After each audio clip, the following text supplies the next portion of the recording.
चैत्र मास श्रीमद् देवी भागवत पुराण। नारद जी द्वारा व्यास जी को देवी की महिमा बताना। ऋषिगण बोले, हे सौम्य, महर्षि व्यास की किस पत्नी से सुखदेव जी उत्पन्न हुए, उनका जन्म किस प्रकार हुआ और किस प्रकार से उन्होंने इस संहिता का सम्यक अध्ययन कर लिया। आपके द्वारा ही वे आयोनिज कहे गए हैं, तो फिर अरणी से उनकी उत्पत्ति कैसे हुई। हे महामते, इसमें हमें महान संशय हो रहा है, आप उसका समाधान करें। हम लोगों के ने सुनने की पहले ही सुना है कि महातपस्वी सुखदेव जी गर्भ योगी थे। ऐसी स्थिति में उन्होंने इतने विस्तृत पुराण श्रीमद् देवी भागवत का अध्ययन कैसे कर लिया। श्री सूत जी बोले, प्राचीन काल में एक समय सत्यवती के पुत्र व्यास जी सरस्वती नदी के किनारे अपने आश्रम में गौरैया पक्षी का जोड़ा देखकर आश्चर्यचकित हो गए। अंडे से तत्काल पैदा हुए लाल मुख वाले, सुंदर अंगों वाले एवं पंख रहित शिशु को घोंसले में ही छोड़कर वे दोनों उड़ गए और अत्यंत मेहनत से चारा लाकर उस शिशु के चोंच में डालते हुए दोनों पक्षी अत्यंत खुश होकर उस शिशु के अंगों को अपने अंगों से रगड़ते हुए प्रेम पूर्वक उसके मुख को चूम रहे थे। सुंदर व्यास जी उस शिशु में उन दोनों पक्षियों का ऐसा अद्भुत प्रेम देखकर चिंता में पड़ गए और मन ही मन सोचने लगे, यदि अपने पुत्र के प्रति पक्षियों में ऐसा प्रेम दिखाई दे रहा है तो अपनी सेवा का फल चाहने वाले मनुष्यों में ऐसा प्रेम व्यवहार होने में आश्चर्य ही क्या होगा। क्या ये दोनों पक्षी इसका सुख साधन स्वरूप विवाह करके स्वयं सुखी रहते हुए इसकी वधू का सुंदर मुख देख पाएंगे। क्या इनकी वृद्धावस्था में यह धर्मनिष्ठ पुत्र पुण्य प्राप्ति के लिए इन दोनों की सेवा करेगा, धन आदि अर्जित करके क्या यह अपने माता पिता को संतुष्ट रखेगा और इनकी मृत्यु के उपरांत क्या इनकी विधि पूर्वक प्रेतकर्म करेगा, अथवा क्या गया तीर्थ जाकर यह बालक उनके श्राद्ध आदि कर्म करके उनका उद्धार करेगा, तथा उनके परलोक साधन हेतु क्या यह विधि पूर्वक नीलोत्सर्ग करेगा। पुत्र के शरीर का आलिंगन और विशेष रूप से उसका लालन पालन इस संसार में सभी सुखों में सबसे ज्यादा उत्तम कहा गया है। पुत्र रहित मनुष्य की न तो सद्गति होती है, न तो उससे स्वर्ग की प्राप्ति होती है। तथा परलोक साधन के लिए पुत्र से बढ़कर अन्य कोई भी उपाय नहीं है। मनु आदि ऋषियों ने भी धर्म शास्त्रों में कहा है कि पुत्रवान मनुष्य स्वर्ग प्राप्त करता है और पुत्रहीन व्यक्ति को स्वर्ग प्राप्ति कभी भी नहीं होती। इस बात में अनुमान की कोई आवश्यकता ही नहीं है, अपितु यह प्रत्यक्ष रूप में भी देखा गया है। साथ ही यह वेद स्मृति आदि का भी सनातन वचन है कि पुत्रवान मनुष्य पापों से मुक्त हो जाता है। रोग अवस्था में तथा मरण काल में भूमि शैया पर पड़ा हुआ संतानहीन प्राणी दुखित होकर अपने मन में विचार करता है कि मेरे घर में पर्याप्त धन है, अनेक प्रकार के पात्र हैं तथा मेरा यह भवन भी अत्यंत सुंदर है, किंतु अब इनका स्वामी कौन होगा। चूंकि मृत्यु काल में उस प्राणी का मन बहुत दुखी होकर भ्रमित होता रहता है, इसलिए उस भ्रांत मन वाले प्राणी की दुर्गति अवश्य ही होती है। इस प्रकार अनेक चिंतन करके और बार बार लंबी तथा गर्म सांसें लेकर सत्यवती पुत्र व्यास जी का मन अत्यंत खिन्न हो गया। इसके बाद मन में बहुत सोच विचार करके अंततः दृढ़ निश्चय करके वे तपस्या आचार्य के लिए मेरु पर्वत पर चले गए। उन्होंने मन में विचार किया कि मैं विष्णु, रुद्र, इंद्र, ब्रह्मा, सूर्य, गणेश, कार्तिकेय, अग्नि, वरुण, इन देवताओं में किस देवता की आराधना करूं जो वर प्रदान करने में उदार तथा अभिष्ट फलों को देने वाला हो। इस प्रकार व्यास जी विचार कर ही रहे थे कि उसी समय संयोगवश मुनि श्रेष्ठ नारद जी अपने हाथों में वीणा धारण किए हुए वहां आ गए। उन्हें देखकर सत्यवती पुत्र व्यास जी अत्यंत प्रसन्न हुए और उन्होंने अर्घ्य तथा आसन प्रदान करके उस मुनि से कुशल क्षेम पूछा। कुशल प्रश्न पूछ लेने के पश्चात मुनिवर नारद जी ने पूछा, हे द्वैपायन, आप किस कारण से चिंताग्रस्त है, मुझे बताएं।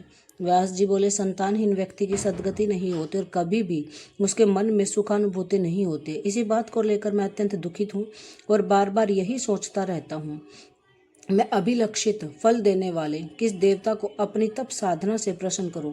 इसी चिंता में पड़ा हुआ अब इसके समाधान हेतु आपकी शरण में हूँ। हे महर्षि, आप सब कुछ जानने वाले हैं। हे कृपा सिंधु, आप मुझे शीघ्र ही बताएं कि मैं किस देवता की शरण में जाऊं जो प्रसन्न होकर मुझे पुत्र प्रदान कर दे। सूत जी बोले, व्यास जी के द्वारा इस प्रकार पूछे जाने पर वेदवेता तथा महामना नारद महर्षि नारद अत्यंत प्रेम पूर्वक कृष्ण द्वैपायन से कहने लगे। नारद जी बोले, हे पराशर तनय, हे महाभाग, आपके द्वारा जो प्रश्न यहाँ मुझसे पूछा गया है वैसा ही प्रश्न पूर्व काल में मेरे पिता ब्रह्मा जी ने मधुसूदन भगवान विष्णु से किया था।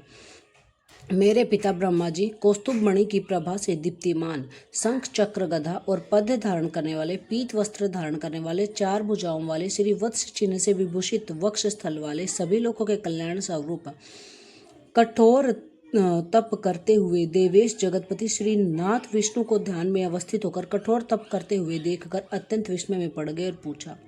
ब्रह्मा जी बोले, हे देवाधिदेव, हे जगन्नाथ, हे भूत भविष्य वर्तमान के स्वामी, आप किसके लिए यह कठोर तपस्या कर रहे हैं? हे जनार्दन, आप किसके ध्यान में लीन हैं? हे देवेश, यह देखकर मैं परम विस्मय में पड़ गया हूँ कि समस्त विश्व का स्वामी होते हुए भी आप ऐसा ध्यान कर रहे हैं। भला इससे बढ़कर अन्य कौन सी विचित्र बात होगी? आपके नाभि कमल से प्रादुर्भूत होकर मैं संपूर्ण लोकों के कर्ता के रूप में अधिष्ठित हूँ। हे लक्ष्मीपते, आपसे भी श्रेष्ठतर कौन देवता है, उस देवता को मुझे बताइए। हे जगन्नाथ, मैं तो यही जानता हूँ कि आप ही आदि स्वरूप, सबके कारण, निर्माता, पालनकर्ता, संहारक तथा सभी कार्यों को संपादित करने वाले हैं। हे महाराज, आपकी इच्छा से ही मैं जगत के रचना कार्य में प्रवृत्त होता हूँ और सदा आपके आदेश से शंकर जी प्रलय अवस्था में जगत का संहार करते हैं। हे ईश, आपके आगे से ही आकाश में सूर्य भ्रमण करता है, शुभ तथा अशुभ हवा चलती है, अग्नि ताप धारण करती है और मेघ वृष्टि करता है। आप किस देवता का ध्यान कर रहे हैं, यह मेरी बड़ी शंका है। मैं तो तीनों लोकों में आपसे बढ़कर अन्य किसी देवता को जानता ही नहीं हूँ। हे सुव्रत, मैं आपका परम भक्त हूँ, आप मुझे इस रहस्य के बारे में बताइए।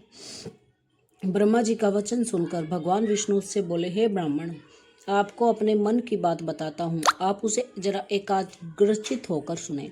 यद्यपि सभी देवता, दानव और मानव यही जानते हैं कि आप जगत की रचना में, जगत के पालन और शिव जी के जगत के संहार के परम कारण, तथापि वेद, तत्वज्ञ, विद्वान यह तर्क न करते हैं कि किसी शक्ति के द्वारा ही आप सृष्टि के करता हैं। मैं भरता हूँ और शंकर जी हरता है। तो जगत की रचना के लिए आपसे राजसी शक्ति विद्यमान है, मुझ में सात्विक शक्ति स्थित है और शिवजी में तामसिक शक्ति बताई गई। उस शक्ति के न रहने पर न तो सृष्टि रचना कर सकते हैं, न मैं पालन कार्य करने में समर्थ हो सकता हूँ, नहीं तो शिव संहार कर सकते हैं। हे विभो, हम सभी निरंतर उसी शक्ति के अधीन रहते हैं। हे सुव्रत, अब प्रत्यक्ष और परोक्ष से संबंधित दृष्टांत भी आप सुनिए। इसमें कोई संशय नहीं है कि मैं परतंत्र होकर शेष शैया पर शयन करता हूँ और शक्ति के अधीन होकर समय पर काल का वशवर्ती होकर मैं शयन से उठता हूँ। उसी शक्ति का अवलंबन प्राप्त कर मैं सदा तप शरण करता रहता हूँ। मैं कभी लक्ष्मी के साथ सुखपूर्वक विहार करता हूँ तो कभी दानवों के साथ अत्यंत भीषण, शरीर को चूर्ण कर देने वाले तथा लोगों को भयभीत कर देने वाले युद्ध भी करता हूँ। हे धर्मज्ञ, आप यह तो प्रत्यक्ष जानते हैं कि पूर्व समय में मेरे द्वारा उस महासिंधु में 5000 वर्षों तक भीषण बाहुयुद्ध किया गया था। हे देव, कान की मैल से उत्पन्न अत्यंत दुष्ट तथा अहंकारी मधुकैटभ नामक दोनों दानवों का मैंने देवी की कृपा से ही संहार किया था। हे महाग, क्या आप उस समय परात्पर कारण स्वरूपा महाशक्ति को नहीं जान पाए थे, तब बार बार क्यों पूछ रहे हैं? उसी शक्ति की इच्छा से मैं परम पुरुष के रूप में महासागर में विचरण करता हूँ और विभिन्न युगों में कच्छप, कभी वराह अवतार, कभी नरसिंह अवतार, कभी वामन अवतार के रूप में अवतरित होता रहता हूँ। त्रियोगिन में उत्पन्न होना किसी के लिए भी प्रिय नहीं होता। मैं अपनी इच्छा से वामन, वराह और योनियों में उत्पन्न नहीं होता हूँ, अपितु इसमें उसी शक्ति की प्रेरणा ही परम कारण होती है। भला ऐसा कौन होगा जो लक्ष्मी के साथ सुखदायक विहार का त्याग करके मत्स्य आदि नीच योनियों में जन्म लेगा? अपनी सैया को छोड़कर गरुड़ रूपी आसन पर बैठकर महाभयंकर युद्ध क्यों करता? हे अज, प्राचीन काल में एक बार आपके समक्ष धनुष की प्रत्यंचा टूट जाने के कारण मेरा सिर छिन्न हो गया था। तब शिल्पकारों में श्रेष्ठ आपने फिर से मेरे धड़ पर घोड़े का सिर जोड़ दिया था। हे लोक का निर्माण करने वाले, उसी समय से मैं हयग्रीव नाम से लोक प्रसिद्ध हुआ। यह सब आपके सामने घटित हुआ था। यदि मैं स्वाधीन होता तो संसार में यह विडंबना कैसे होते? अतः मैं स्वतंत्र नहीं हूँ, अपितु सर्वथा उसी में शक्ति के अधीन हूँ। मैं निरंतर उसी शक्ति का ध्यान करता रहता हूँ। हे कमलोद्भव, मैं इसके अतिरिक्त अन्य कुछ भी नहीं जानता हूँ। नारद जी बोले, हे व्यास जी, भगवान विष्णु ने ब्रह्मा जी से इस प्रकार कहा था, हे मुनिश्रेष्ठ, मेरे पिता ब्रह्मा जी ने सब बातें मुझसे कही थी, अतः आप भी कल्याणकारी पुत्र प्राप्ति के उद्देश्य से सर्वथा संशय रहित होकर अपने हृदय कमल में देवी भगवती के चरण अरविंद का ध्यान कीजिए। हे देवी, आपके समस्त अभिलषित फलों को अवश्य प्रदान करेगी। सूत जी बोले, नारद जी का ऐसा कहने पर सत्यवती पुत्र व्यास जी देवी के चरणारविंद में अपना ध्यान केंद्रित करते हुए तपस्याचार्य हेतु पर्वत पर चले गए। जय माँ लक्ष्मी। जय माता की, जय माँ दुर्गा।